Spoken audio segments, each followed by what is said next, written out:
สบายดีทุกคนนะวันนี้จะมาเทรดนะในงบ50เหรียญบิตคอยนะมาเบิ่งไม้นี่เอาประมาณ25เหรียญก่อนนะเอาครึ่งหนึ่งของพอร์ตเอาเลย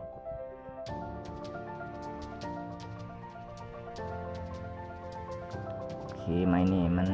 แห้งซื้อมาหลายเนาะกดซื้อขึ้นไปเนาะเพราะว่าแห้งซื้อมายังเหลืออยู่ยังหลายอยู่เบิ่งว่าสิวินบ่อีกอย่างมันก็ใกล้ทานหับแล้วเนาะใกล้ทานหับเอาแล้วเลยตัดสินใจกดซื้อกันไปเนาะ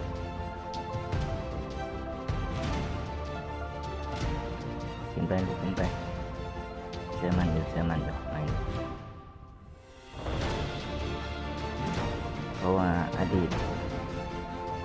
มันเคยทะลุแนวต้านอีกอย่างก็ยังซื้อยังมาลายเนาะซื้อสังเกต2แท่งเทียนเนาะโอเคไป 33.75 เหรียญเลย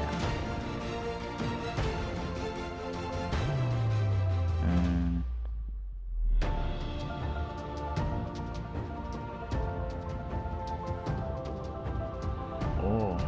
มีเฮงคายมาแทรกซ้อนเนาะโอ้มันใจปานใดเนาะผมออกมาเด้อปะ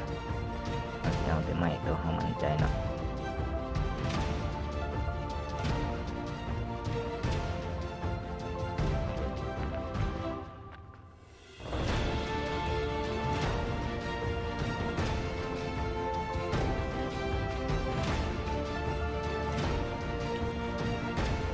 โอ้นิ่งเลยเนาะ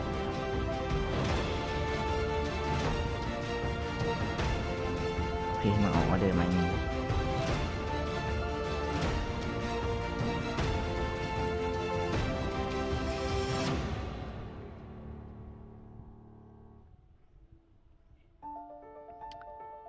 ตลาดอีเธเรียมก็โอเคอยู่เนาะโอเคอยู่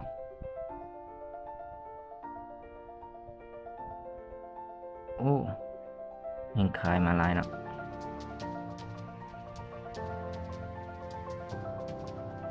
โอ้กดบ่ได้กดบ่ทันเนาะกดบ่ทันโอ้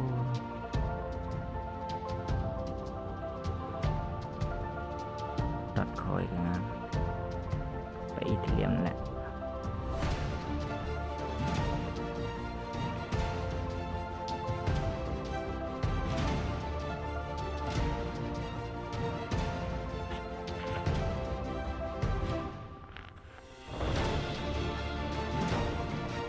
โอเคมาเบิ่งใหม่นี่เนาะ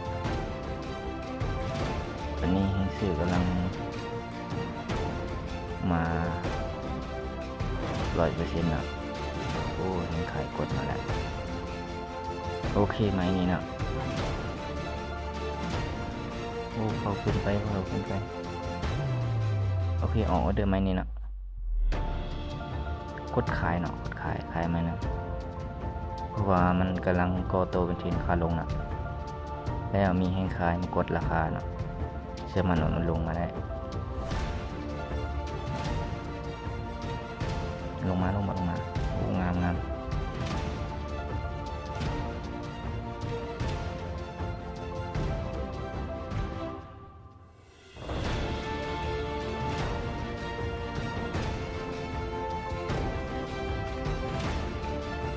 โอเคบินเนาะคอยอีกไม่หนึ่งเนาะไปเอา55เนาะ.81เลยขาดมีเปิดเลยออกไม่แน่มันเป็นยังเอายอมรับความเสี่ยงได้โอ้ไม่นี่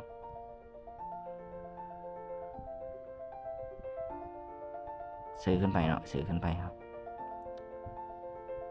เพราะว่ามันมีให้ซื้อมาเนาะอีกอย่างมันไปตามฐานแนวต้านเนาะมันบ่มีมันตามแล้วเนาะมันบ่สามารถทะลุลงมาได้เนาะแสดงว่าแนวต้านจุดนี้มันแข็งแรงหลายเนาะเลยตัดสินใจกดซื้อขึ้นไปมาเบิ่งว่าสิปิดซื้อให้เฮาได้บ่